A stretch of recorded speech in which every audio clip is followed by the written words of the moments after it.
The threat came the same way it always did, sharp and absolute, like a verdict that had already been decided without me in the room.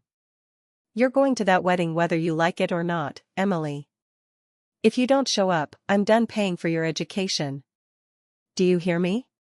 My father's voice crackled through the phone, rigid with authority, as if he were talking to a disobedient employee instead of his daughter.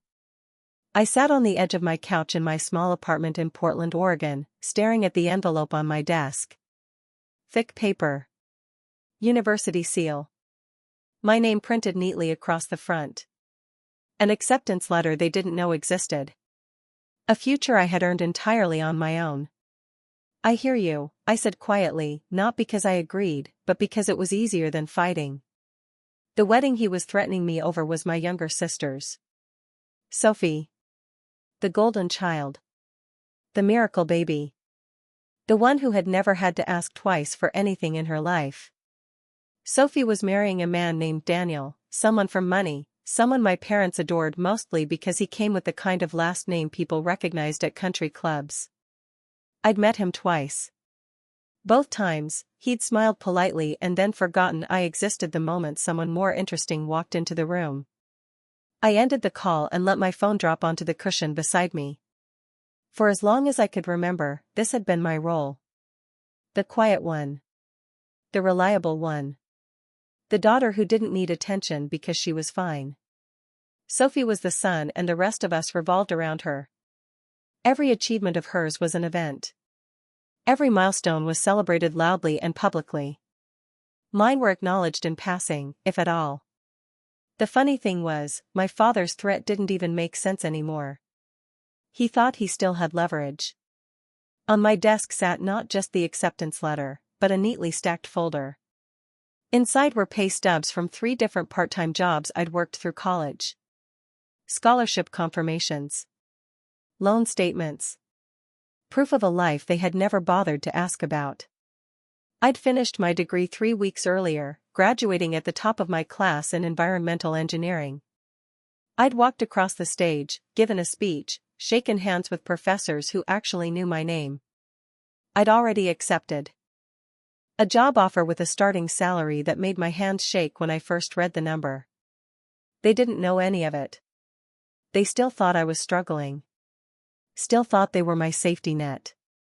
Still thought a threat about tuition could control me. The truth was, they'd paid for 1 semester. 4 years ago. And they'd never let me forget it. After that, I'd taken out loans, worked endless shifts, lived on cheap groceries, and learned how to survive on my own. Not because I wanted to prove something, but because I had to. While I was calculating rent and textbooks, Sophie was planning sorority events and weekend trips, all funded by the same parents who claimed they were sacrificing everything for both of us. I picked up my phone again and scrolled through the family group chat. Wedding updates filled the screen. Seating charts. Flower arrangements. Dress fittings. My mother had sent photo after photo of Sophie in different white gowns, each one accompanied by heart emojis and paragraphs about how radiant she looked, how lucky Daniel was, how this was the happiest moment of their lives. No one had asked how I was doing. No one had mentioned my graduation. The one time I'd brought it up weeks earlier, my mother had said, "That's nice, honey," and immediately pivoted to discussing Sophie's bachelorette weekend. I stopped expecting anything different a long time ago. The envelope on my desk wasn't just any envelope. Inside it was a cashier's check, made out for the exact amount my parents had paid toward my education. Down to the dollar. Down to the cent. It had taken me months to save it, quietly setting money aside while living as cheaply as possible. I wasn't giving it to them out of gratitude. I was giving it to them to cut the last thread of control they thought they had over me. Once they had that money back, there would be nothing left to hold over my head. The wedding was in 2 days. I had no intention of attending. But I hadn't told them yet. I wanted them to see me. To really see me. I wanted my father to understand that his threats were empty now. That I didn't need him. That I'd succeeded without his help. That everything he'd dismissed had still grown into something real. Growing up in our house felt like living in the shadow of a spotlight that never once turned in my direction. Sophie was 3 years younger, but she might as well have been born with a crown. She was charming, outgoing, effortlessly liked. Teachers praised her. Relatives bragged about her. My parents beamed whenever she entered a room. I was the opposite. Quiet. Focused. More comfortable with books than crowds. I learned early that school was the only place I felt visible, so I poured myself into it. My parents never said I wasn't enough, but they didn't have to. Their silence said everything. When I made honor roll in middle school, my mother smiled briefly before rushing off to help Sophie practice for a recital. When I won a regional science competition in high school, my father gave me a quick pat on the shoulder and spent the rest of dinner talking about Sophie's cheer squad. By the time I left for college, I'd already stopped competing for their attention. I focused on my own life. My own goals. I came home for holidays out of obligation, but I learned to keep my dreams to myself. It hurt less that way. Sophie breezed through college funded entirely by our parents. Parties. Trips. A carefully curated social media life that made everything look glamorous. Her grades were average, her plans vague, but it didn't matter. She'd found Daniel, and that was enough for my parents. A wedding they could show off. A future son-in-law they could brag about. The engagement announcement had happened at a family dinner 6 months earlier. Sophie had held up her hand, diamond flashing under the lights, and squealed as everyone erupted into applause. My mother cried. My father toasted. I smiled politely and clapped along. No one asked about my plans. No one asked about my future. That night, driving back to Portland, I made a quiet decision. I would finish my degree. I would build a life they didn't control. And when the time came, I would walk away on my own terms. The night before the wedding, my mother called. Her voice was bright, almost cheerful, the way it always got when appearances mattered. Emily, honey, I just wanted to make sure you're coming tomorrow. Your father's worried you might not show. I looked at the envelope in my bag. I'll be there, I said. Oh good. Sophie will be so happy. I said nothing. We both knew that wasn't true. After we hung up, I barely slept. I kept replaying the moment in my head. The envelope. My father's face. The words I'd practiced but wasn't sure I could say out loud. Part of me wondered if I should just mail the check and disappear quietly. It would be easier. Cleaner. But after years of being invisible, I wanted one moment where they couldn't look away. The next day, I drove to the venue knowing that whatever happened next would change everything. And for the first time in my life, I was ready for that. I got there 15 minutes late on purpose, not because I'm dramatic, but because I needed those 15 minutes in my car just to breathe like a normal person. The venue was in Beaverton, tucked behind tall hedges and a long gravel driveway that made you feel like you were entering someone else's world. Everything was white and green. White roses. White ribbons. White chairs lined up in perfect rows. Even the air smelled expensive, like fresh flowers and champagne and whatever perfume rich women wore when they wanted to look effortless. A string quartet played softly near the garden entrance.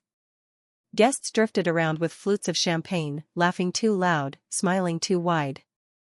It was the kind of event where people were dressed like they were auditioning for a lifestyle, and every single detail screamed, "Look at us, look at what we can afford."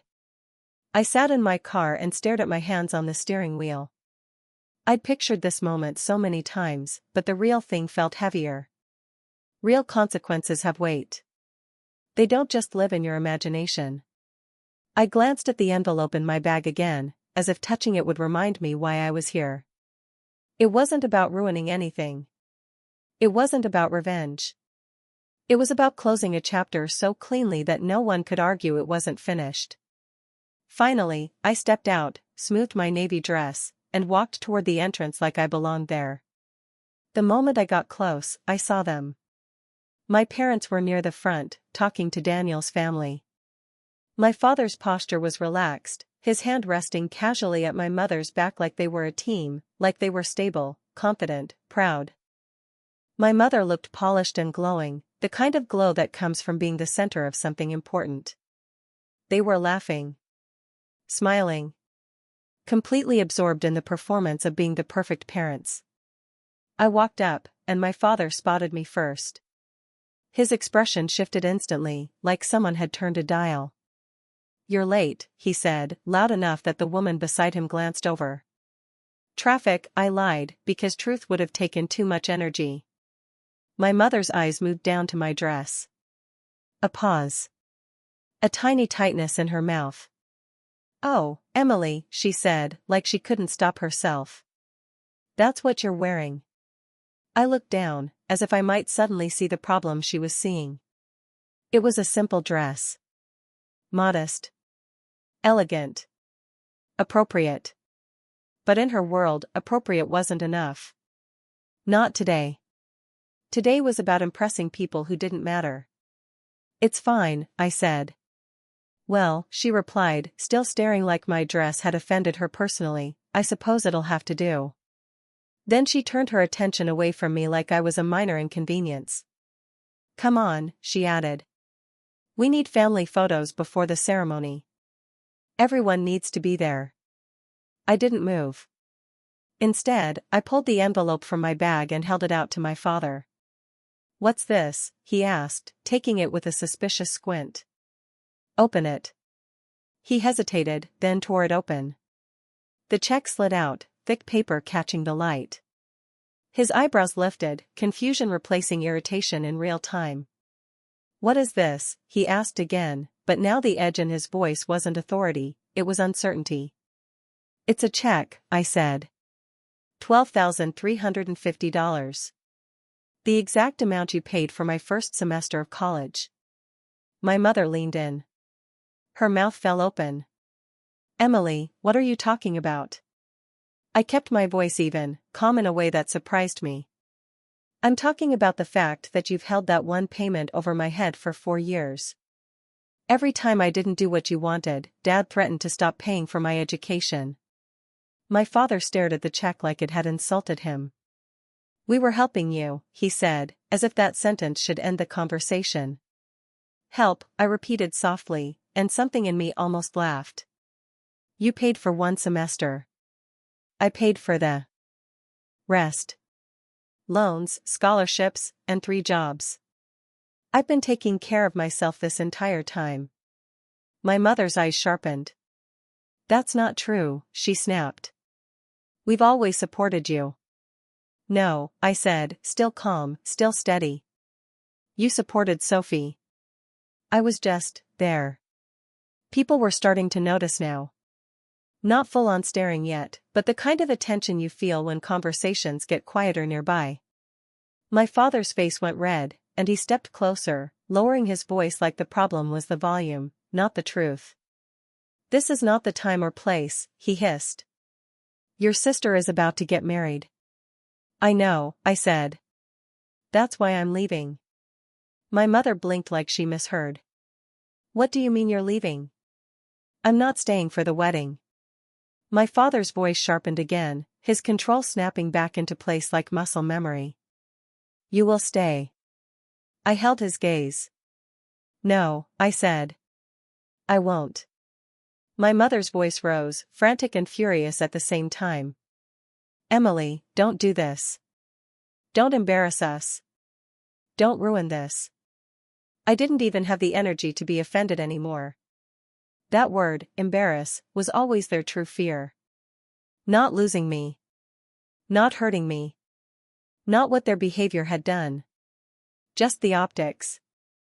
Just the image. "I'm not ruining anything," I said. "I'm removing myself from a role I never agreed to play." My father's jaw clenched.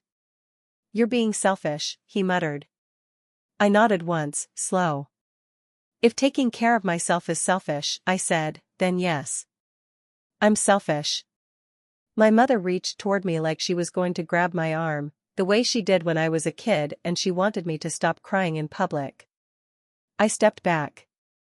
I'm done, I said quietly. I'm done pretending I'm part of this family when I only matter when you need me to show up and smile. My father's voice came out sharp, commanding, desperate. Emily, get back here right now. I turned away. And I walked. Each step felt like my heart was trying to climb out of my throat. My hands were shaking, but my feet were steady.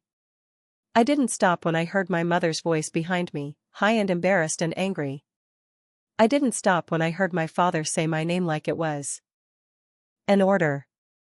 I walked through the entrance, past the champagne table, past the flowers, past the curated perfection, and out into the parking lot where the air felt colder and more real.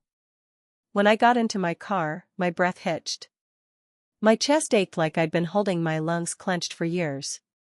I half expected my father to come storming after me, to bang on my window, to escalate the threat into something worse. He didn't. No one came. That should have hurt more than it did, but in a strange way it just confirmed what I'd already known. They didn't chase me because they weren't losing me, not in their minds. They were losing control. And control was what they cared about. I started the engine and drove away. The venue disappeared in my rearview mirror, and with it, the version of myself who would have stayed just to keep the peace. As I headed back toward Portland, emotions came in waves, not neat, not clean. Relief first, like air rushing into a room that had been sealed too tight. Then sadness, like a grief you can't name. Then anger again, sharp and hot, because part of me was still that kid hoping they'd finally notice. And then something else, something quieter. Freedom. It didn't feel like celebration. It felt like stepping out of a cage and realizing your legs are weak because you haven't used them properly in years. When I got home, the apartment looked exactly the same as when I'd left, but I didn't. I set my keys down and stood in the middle of my living room, letting the silence wrap around me. My phone buzzed.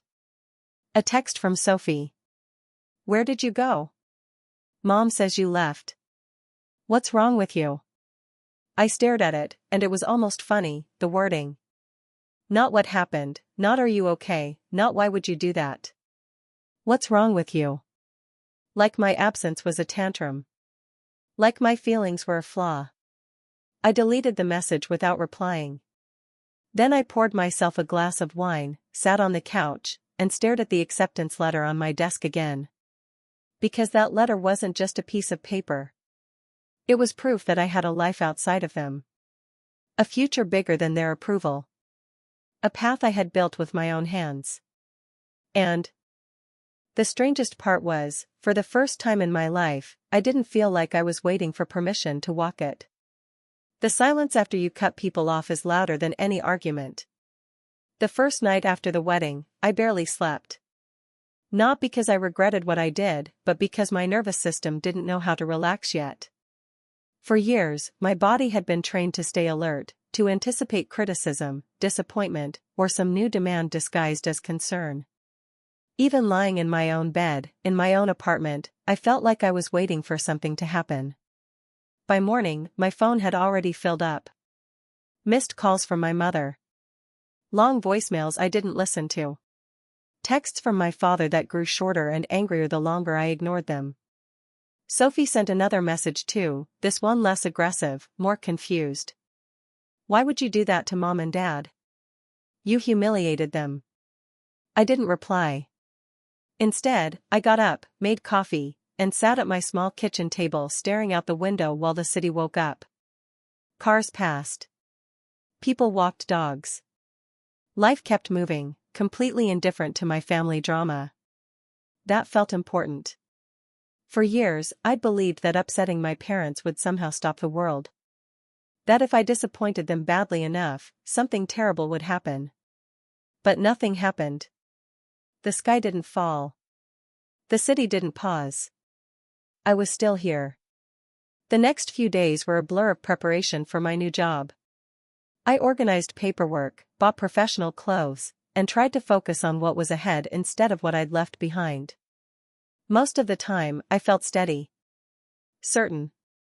But late at night, doubts crept in. Had I overreacted? Should I have just stayed for the ceremony? Was handing my father that check too dramatic? Then I'd remember his face. Not hurt. Not reflective. Just irritated that I'd disrupted the image. I'd remember my mother's first concern being my dress, not my feelings. And the doubts would quiet again. 5 days after the wedding, there was a knock at my door. I froze. No one ever knocked on my door unexpectedly. My first thought was my parents. My second was that I wasn't ready for that. I moved quietly toward the door and looked through the peephole. It was Sophie. She stood in the hallway like she was posing for a magazine shoot, hair perfectly styled, designer jeans, silk blouse. Even her posture looked expensive. I felt a flicker of irritation at how effortless everything always seemed for her. I opened the door just enough to stand in the frame. "What are you doing here?" I asked. "Can I come in?" she said quickly. "Please." "How did you get my address?" "Mom had it from when you moved." "Of course she did." I hesitated, then stepped aside. Sophie walked in and glanced around my apartment. Her eyes lingered for half a second too long, her nose wrinkling just slightly. It was subtle, but I caught it. This place wasn't impressive. It wasn't curated. It wasn't a backdrop for photos. It was just real. "What do you want?" I asked. She turned to face me, and to my surprise, her eyes were glossy. "I want to know why you ruined my wedding." I crossed my arms slowly. "I didn't ruin your wedding. I left before it started." "That's exactly the problem," she said, voice rising. Everyone noticed. Mom cried through the entire ceremony. Dad was furious. People kept asking where you were, what happened, if something was wrong with you. Something was wrong with me. There it was again. "I'm sorry my absence was inconvenient," I said flatly. She flinched like I'd slapped her. "That's not what I meant. I don't understand. Why would you do that? Why would you give Dad that money and just walk out like that?" "Because I'm tired of being treated like I don't matter." She stared at me, genuinely confused. "What are you talking about? Of course you matter. You're my sister." I laughed, but it came out hollow. "When's the last time you asked me how I was doing?" She opened her mouth, then closed it. "When's the last time Mom or Dad came to one of my events? Celebrated something I worked for?" Silence. Her brow furrowed. "What events?" That question landed harder than any insult ever could. "I graduated 3 weeks ago," I said quietly. "Top of my class. I gave a speech. Nobody came. Nobody knew. Because I stopped telling you all a long time ago." Her mouth fell open. "You graduated? Why didn't you say anything?" I met her eyes. "Because every time I tried to talk about my life, the conversation turned back to you. Your sorority. Your boyfriend. Your wedding. There was never space for me." She sank onto my couch like her legs gave out. "I didn't know," she whispered. "Of course you didn't. You never asked." For the first time, Sophie looked small. Not polished. Not untouchable. Just human. "I'm sorry," she said. "I really am. I didn't realize Mom and Dad treated you like that." "They didn't just treat me like that," I said. "They built a whole family dynamic around it. And you benefited from it." She winced. "That's not fair. I didn't ask for that." "No," I said. "But you never questioned it either." We sat in silence for a moment. "What happens now?" she finally asked. I shrugged. "I start my new job on Monday. I move on with my life. Without expectations. Without trying to earn approval that was never coming." She nodded slowly. "Can I still be part of your life?" "You can," I said. "But only if you're actually interested in it. Not just when it affects you." She swallowed. I want to try. Then start by listening. I told her about my job. About the firm. About the projects I'd be working on. About the salary. Her eyes widened. That's incredible, she said. I had no idea. Nobody did. She stood to leave, suddenly unsure of herself. I should go. Daniel's waiting. At the door, she hesitated. For what it's worth, she said quietly, I'm proud of you. After she left, I closed the door and leaned against it, exhausted in a way that went deeper than physical tiredness. The conversation hadn't fixed everything, but it cracked something open. Whether that crack would turn into real change or just another temporary moment, I didn't know. Later that night, my phone buzzed again. A message from my father. Your mother is devastated. You owe her an apology. I stared at the screen for a long time. Even now, it was still about them. Their feelings. Their hurt. Not once had he acknowledged mine. I typed out a reply, deleted it, typed another, deleted that too. Finally, I sent something simple. I don't owe anyone anything. I paid you back. We're even. His response came almost instantly. That money doesn't erase 18 years of raising you. You're selfish and ungrateful. The word selfish hit harder than I wanted it to. But then something shifted. I realized that every time I'd sacrificed myself for this family, it had never been called generous. It had been expected. The moment I chose myself, it became selfish. I turned my phone off and went to bed. The next morning, I put on my new clothes, packed my bag, and walked into Thornberry Systems for my first day like someone who belonged there. The building was modern and bright, filled with glass and light and people who actually looked up when you spoke. My supervisor, a woman named Helen, welcomed me with a firm handshake and a genuine smile. We're glad you're here, she said. We've heard great things. And just like that, for the first time in my life, I stepped into a space where my value wasn't something I had to prove. That first week at Thornberry Systems felt like stepping into a parallel universe, one where effort was noticed and competence actually mattered. The office itself was all glass and clean lines, sunlight pouring in through floor-to-ceiling windows that overlooked downtown Portland. No one barked orders. No one talked over me. When I spoke, people listened. When I asked questions, they answered without impatience or judgment. It was disorienting in the best possible way.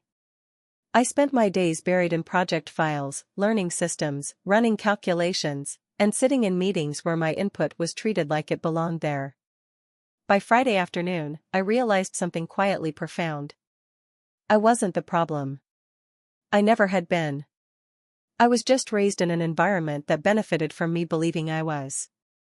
Late Friday, my supervisor Helen asked me to step into her office.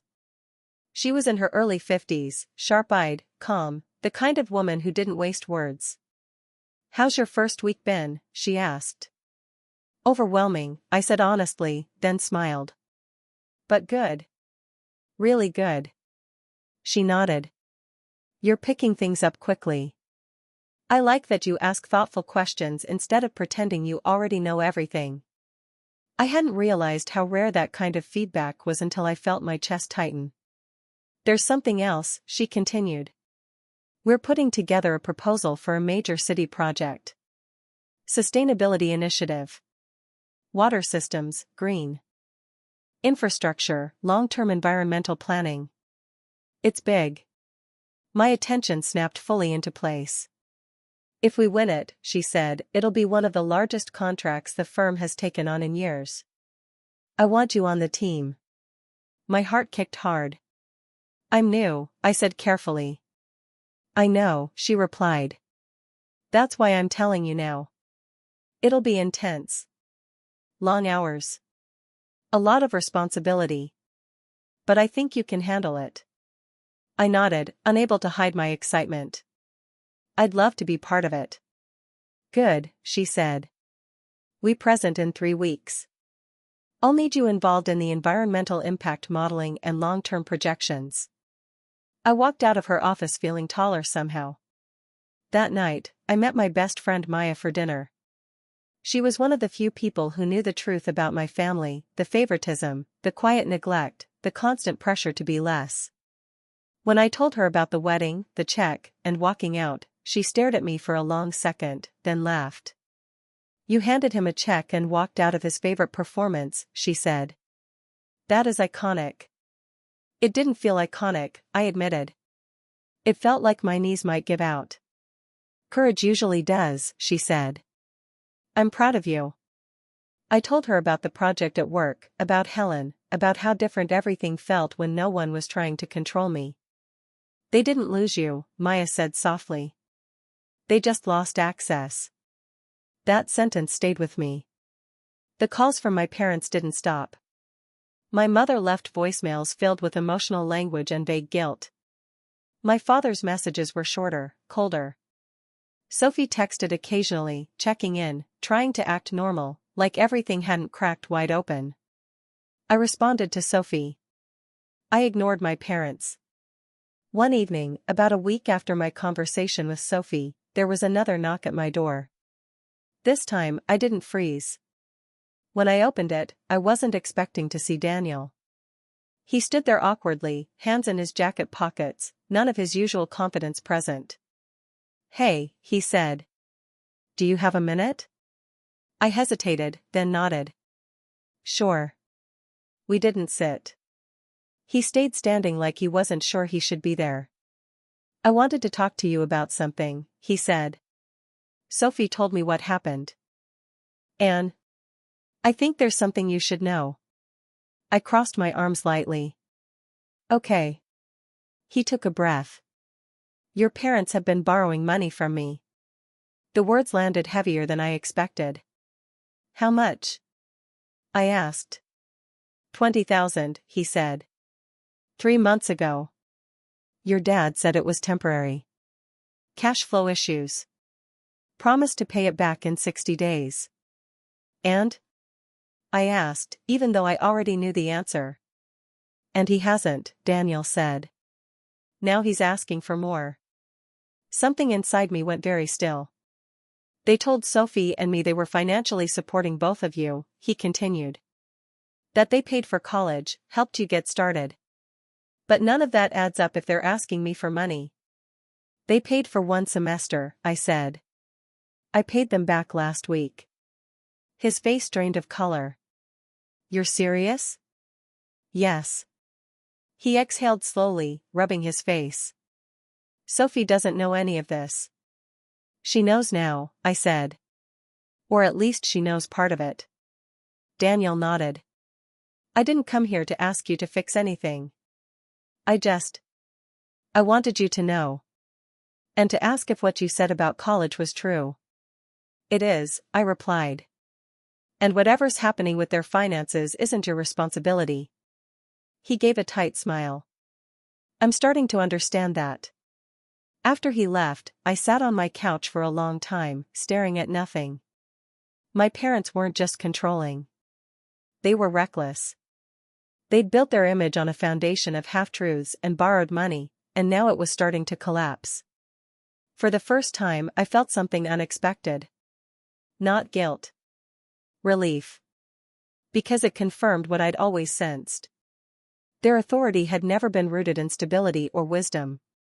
It had been rooted in appearances and fear. That night, I sent my father one final message. I know about the loan from Daniel. If you're struggling, be honest about it. I'm not coming back to be your safety net. He replied an hour later. This is none of your business. I didn't respond. I didn't need to. The next morning, I woke up early and went for a run along the river. The air was cool. The city was quiet. My mind felt clearer than it had in years. I wasn't responsible for their choices. I wasn't required to save them. And for the first time, that truth didn't feel cruel. It felt freeing. The days that followed settled into a strange new rhythm, one where my life kept moving forward while my family stayed stuck in the same loop of guilt, denial, and quiet panic. Work became my anchor. I threw myself into the sustainability project with a focus I didn't know I still had in me. Long hours passed without me noticing. Spreadsheets, models, projections, policy constraints, environmental impact assessments, all of it made sense in a way my family never had. Problems here were solvable. If something didn't work, you adjusted, recalculated, improved. No emotional manipulation. No unspoken rules. Just logic and effort. The team met almost daily, sometimes more, and I quickly became responsible for a large portion of the environmental modeling. Helen trusted me. Not in a performative way, not with fake encouragement, but with real responsibility. The kind that says, "I believe you can handle this." Every time she looped me into a conversation or asked for my opinion in front of senior engineers, something in me healed a little. Meanwhile, my phone kept lighting up. My mother's voicemail shifted tone. Less pleading, more wounded. She talked about family. About loyalty.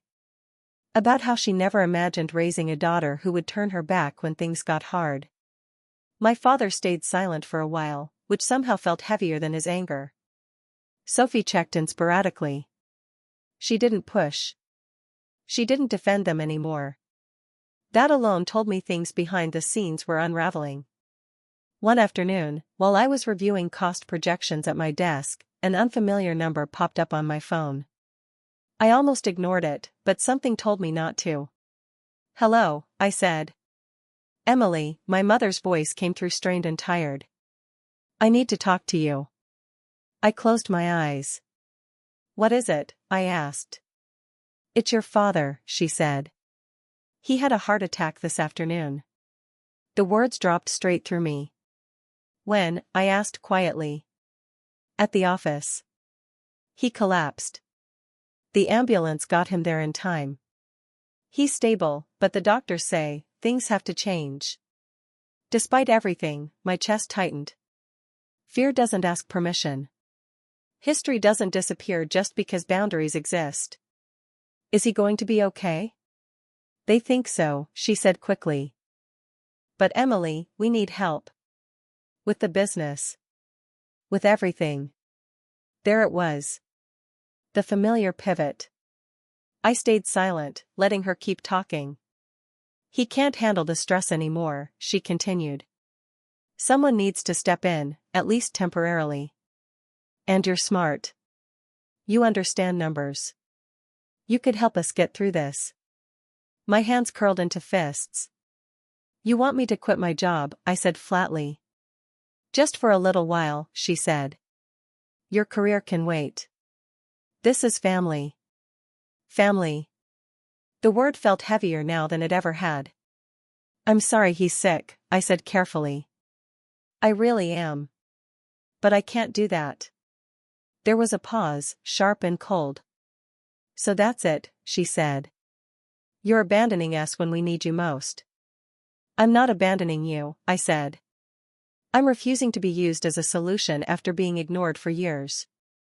"We did the best we could," she snapped.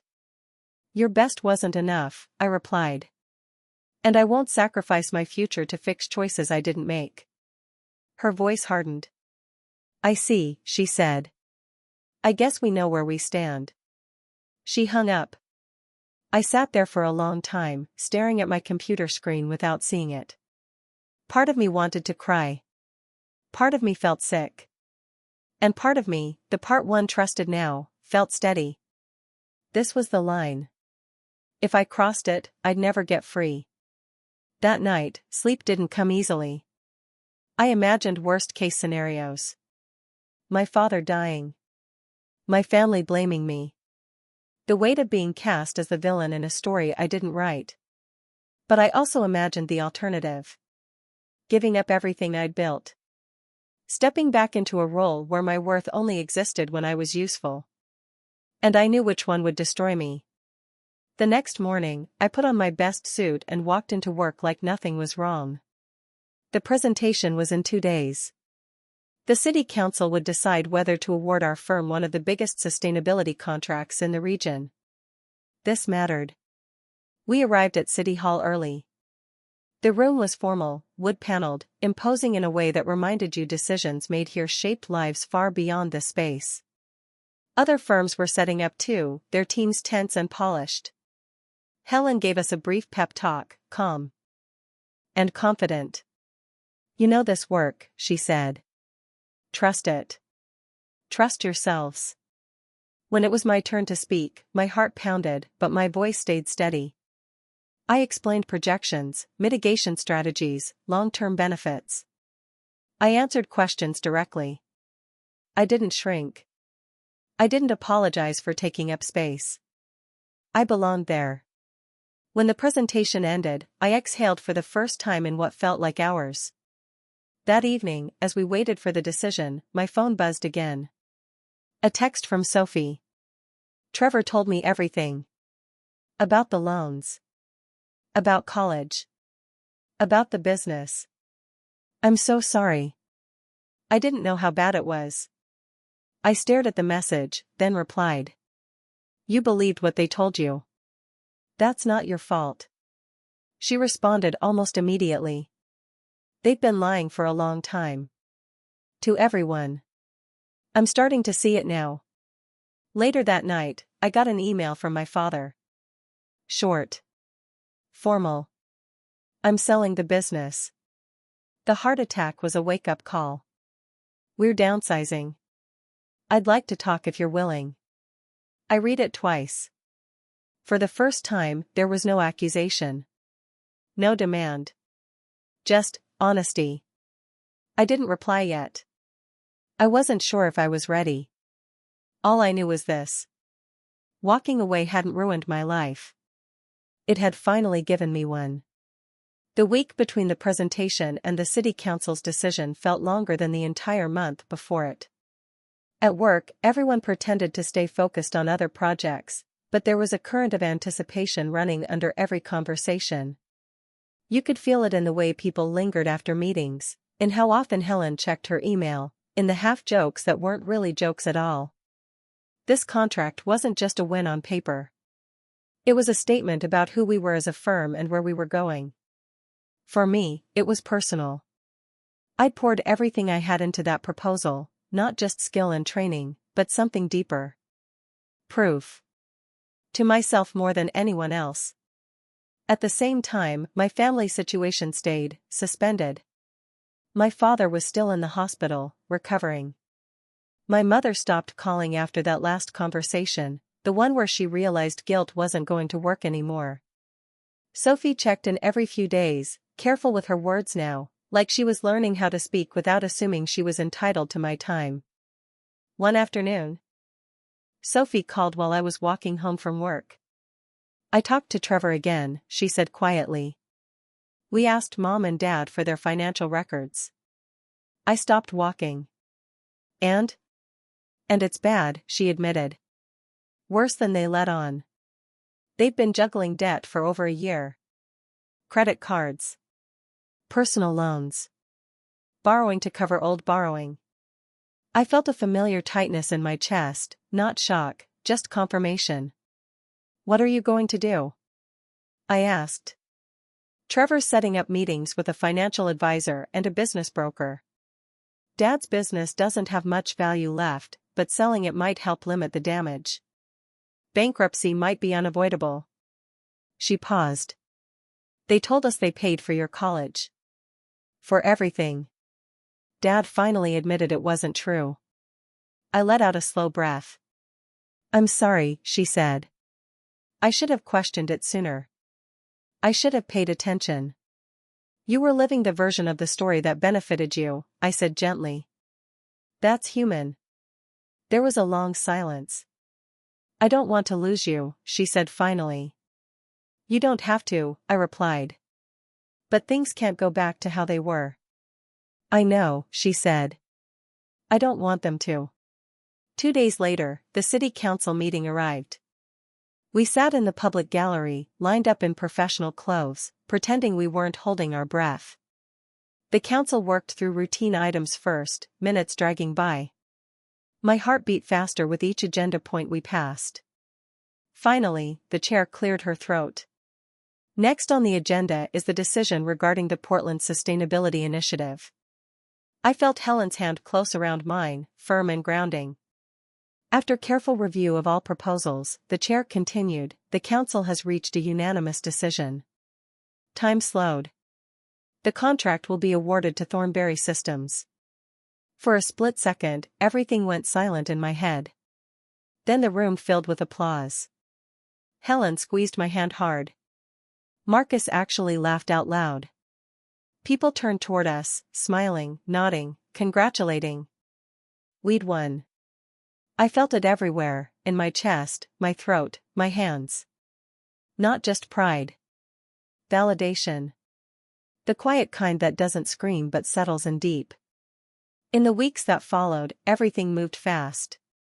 Press coverage. Planning meetings. New timelines. The project became real in a way it hadn't been before. Helen asked me to join interviews. My name appeared in articles. A photo of me, smiling awkwardly, popped up in a local business journal with a caption mentioning my role on the project and my academic background. That same afternoon, my phone buzzed. A text from Sophie. Mom saw the article. She's losing her mind. Just wanted to warn you. An hour later, my mother called. I didn't answer. Her voicemail came through anyway.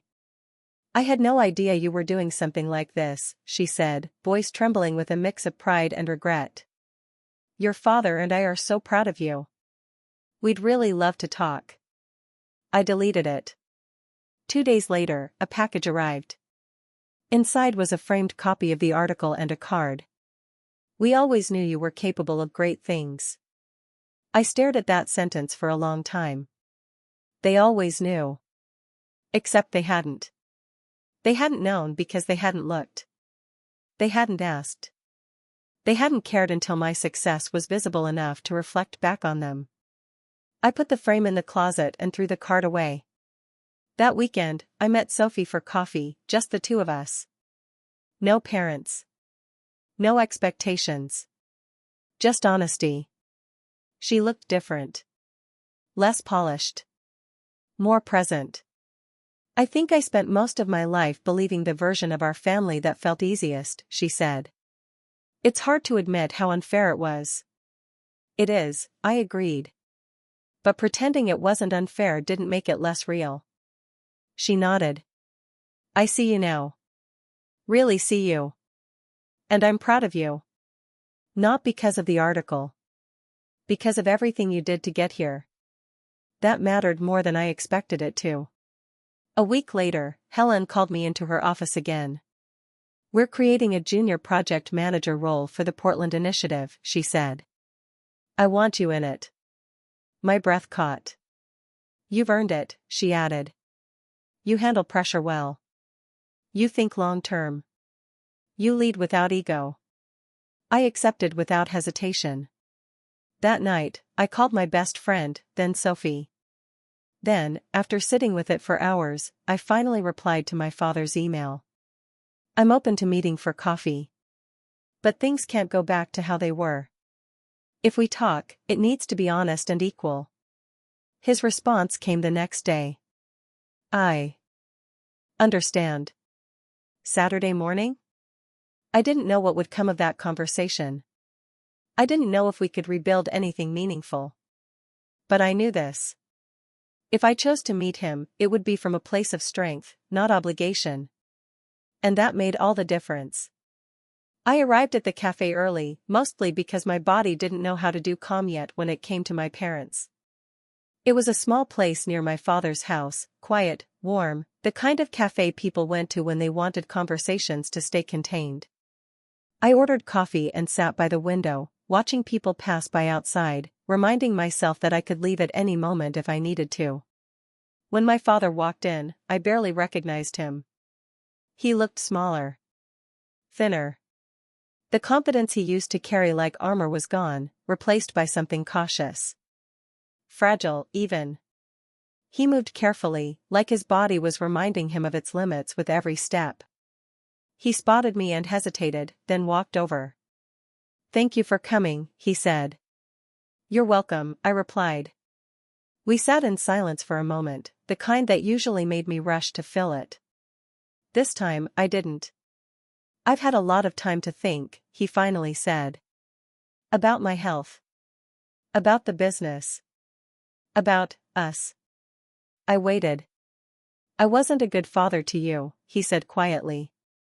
"Not in the ways that mattered." The words landed heavier than I expected. "Not because they fixed anything, but because they were real.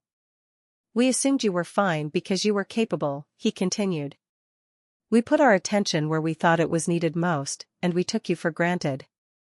That wasn't fair." I nodded once. "I stopped telling you about my life because I didn't think you cared," I said.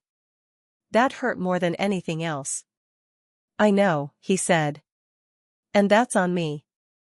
We talked for over an hour. About the business sale. The debts. The illusion they'd been living inside. He didn't make excuses. He didn't ask me to fix anything. For the first time, he wasn't asking me to be anything for him. When we stood to leave, something felt lighter. Not healed. Not perfect. But honest.